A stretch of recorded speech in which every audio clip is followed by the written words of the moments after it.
That's a fish. That's a fish. Good evening, fellow anglers, and welcome back to the show. You're watching Delicious Fishing, and I am your host, the one and only me, Danny Lee. Full disclosure before we get into it, I have not been able to get on a decent bass bite in about 2 weeks. One, because it is frigid where I am. I don't know how it is where you are, but that's just part and parcel of the territory when winter comes around. And two, because I have been dealing with the most devilish of all dental issues, and that is an impacted wisdom tooth. For those of you who don't know what that feels like, smack yourself upside the head with a ball peen hammer about 1 or 2 times, and you'll begin to get the idea. I've known about it for a while, and I just haven't gotten it taken care of like a dummy.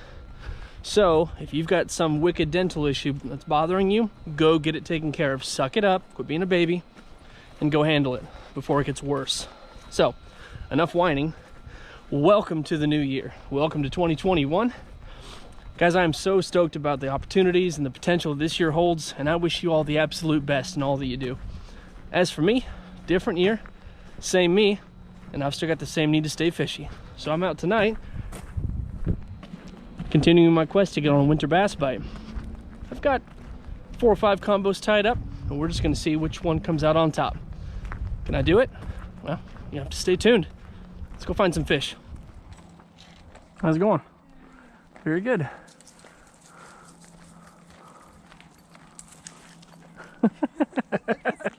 Just a backpack, man. No teeth. Y'all have a good night. Alright guys, so the story's been the same for about a month now. The bite's been either super slow or non-existent. So out here tonight with a few infamous winter lures and baits tied on, just trying to put together a pattern, you know.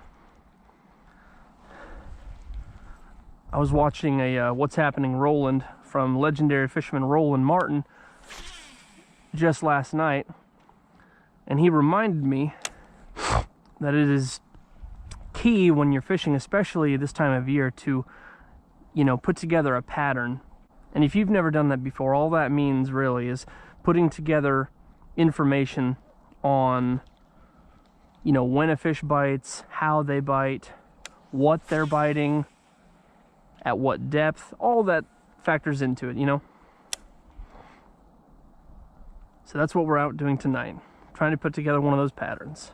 The water is pretty clear. I mean, I've got a good 3 to 4 feet of visibility. So I've started out just with this cotton cordell, you know, chrome spot blade bait. Got a little bit of sunlight coming in, so I'm hoping that flash will trigger a bite. So what I'm doing is I'm casting out, letting it sink per the usual, and then I'm just yo-yoing it back to me. It's just a 1/4 ounce, so it's going to take it a second to get all the way down there. I've actually got a video that I shot last year called BladeBait Blitz. If you guys haven't seen that yet, go check it out. I mean, I put a hurting on them that night. They weren't all monsters, but we caught numbers that night for sure. As I mentioned earlier, I've got that stupid tooth I'm dealing with, for lack of a better word.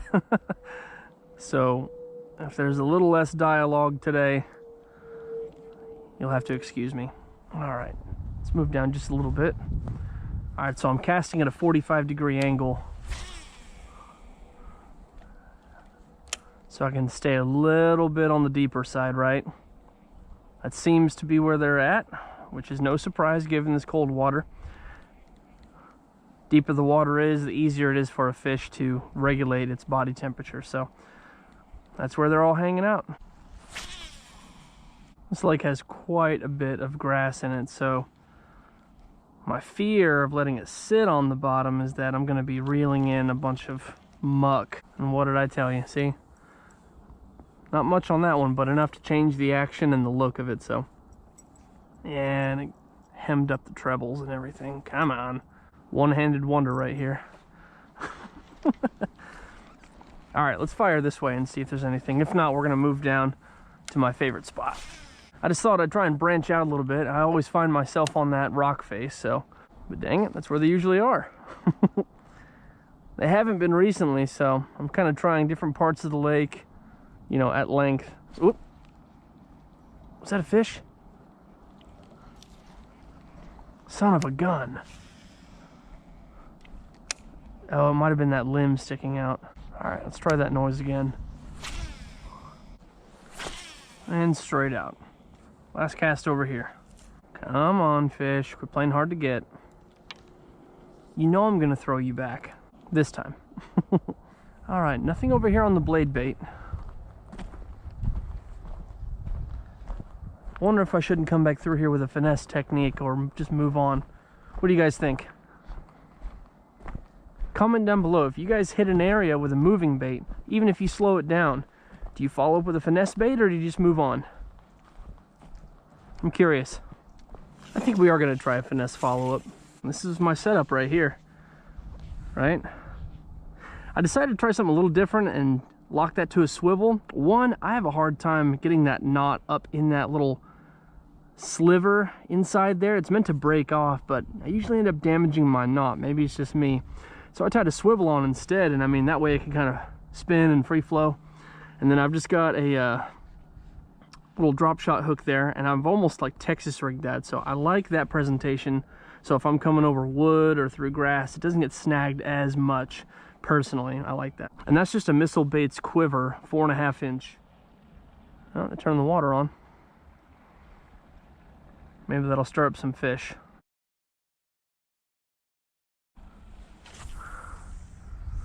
Come on. Any fish want the drop shot?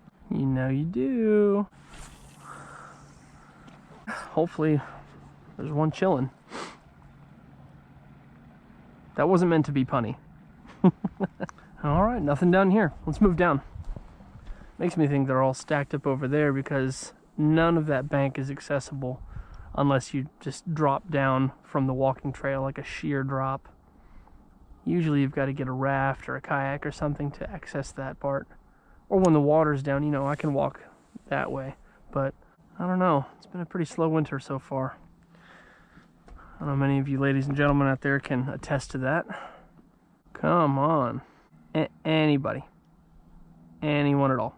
Can I get a witness? Alright, not with this and not here apparently. Let's switch it up. Let's go to a swim bait and cover some water. We'll see if that makes a difference.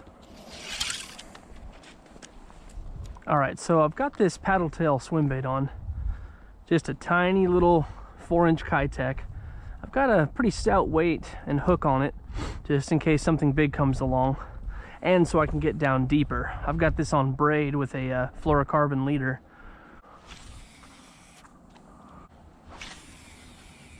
Alright, so we had some trailblazers there, taking a bunch of photos, and then they stopped at my gear and took a good long look. Now, I don't try to make any unnecessary judgment calls, but gotta look after your gear, guys. No matter who's around. Unfortunately, that's the world we live in. They seem nice enough, though, once they finally made their way to me and away from my gear. This, my friends, is why they call it the winter grind. Right here. And what a grind it has been. It's super easy to get, you know, kind of down on yourself and start to question your abilities as an angler if you're not catching anything. But the simple truth of the matter is, it's not just you. And you got to remember that it's nice to get out, free your mind. You know, forget your worries for a little while. Let's go way out there. All right, nothing over here on the swim bait. You know what time it is. And I like to move it, move it. Just kidding, I am not singing that song. All right, let's move down. All right, come on, jiggy. We are just going to see if the jig is the answer to my prayers.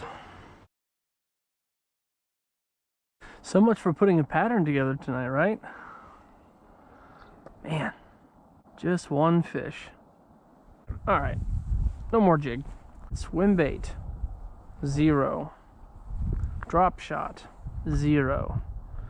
Blade bait, 0. Jig, 0. What's it gonna take? That sun's going down. We're gonna go for the blade bait again. We sure are. There are, in fact, two words that growing up my mother never really taught me the meaning of, and those would be give and up, specifically put together. Come on, let's do it. Come on, blade bait, don't let me down. Mercy. You can just hear the fish down there. It's not you, it's me. Oh, I wanna fish, I wanna fish, I wanna fish, hey, hey, hey, hey. He's losing it, he's cracking up.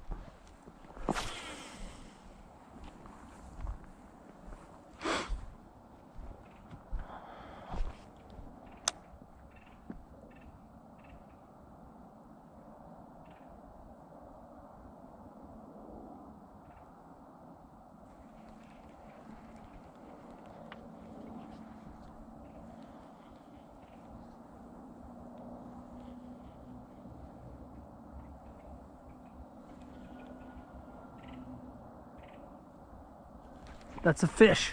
That's a fish. Yes. It is about time. Woo! What is up, dude? Ooh, easy now.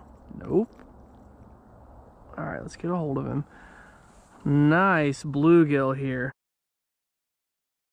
Oh my gosh. I had to slow that way down, and he smacked it like he was a bass. Look at this guy. What a chunk. I can almost lip him. Yeah, I can. Look at that. Oh, you are most welcome in this moment in time on this channel. Look how pretty he is, guys. Look at that yellow and that iridescent purple. Super long ear. Nice fish. Beautiful. And well needed. Let's just take a second. All right, there's our second. Good little fish. Let's go ahead and let him go. Set that down there. Oh my gosh. All right. Go on. Get out of here. He like shook it off. Oh man. Not the desired species, but we will take him. Excellent. Yeah, got him on that blade bait. Man, I had to roll it super duper slow, and it was probably, I don't know, 20 feet out. It certainly felt good to have something hit that line. Man. Super slow blade bait yo-yo equals fish. Now I know. That's hardly anything to build a pattern off of, but let's give it another try. Let's see if we can get another one. I don't care what it is. Look. Yeah, there's a ripple right there. There's something chasing. Look at it. See it? I don't know if that's me scaring fish off or what. And that's all I'm doing. I'm like crank, crank, crank. I'm basically just reeling up slack. That's all I'm doing. Woo! Once again, and I've said it in previous videos, I was beginning to wonder. You know, come to think of it, that's the second time a nice sized bluegill has saved me from the skunk out here. But yeah, they're out there. They're just crazy deep and almost darn near in the middle. It seems like, anyway. It was nice to finally hold a fish in 2021. First fish of the year. Certainly not mount worthy, but welcome on a day like today and on this episode of this show. Makes me think they're all just sitting out there looking at my blade bit as it goes by. You try it. I'm not trying it, you try it. Whew, I'm glad somebody tried it. Goodness. The blade bait coming in clutch. I'm telling you guys, if you don't already have one in your tackle box, you should try one out. And I'm not advocating for, you know, Cotton Cordell specifically. They certainly don't sponsor me, and I'm not affiliated with them. there are numerous ones on the market. I believe Jackal makes a super killer one that's got like a dressed treble on the back. I mean, there's all sorts of variations. All right, guys, that's it for me. My fingers are frozen and it's time to go. We weren't really able to put together a pattern today, and we didn't really learn anything new. Slow and steady wins the race in winter, and today was no different. Once again, the blade bait was the deal. Saved my butt again. And hey, whether it's a bluegill, a bass, or a beluga whale, I will take the bite. Guys, thank you so much for sticking with me. If you watched to the end, do me a big favor. If you enjoy what you watched, hit that like button. Leave me a comment down below if there's something you would like to see in a future video. And hit that subscribe button so you can stay up to date on my latest content as I put out a new video every single week. Thank you so much again. Enjoy your year. Thanks for watching Delicious Fishing. Now go catch some fish.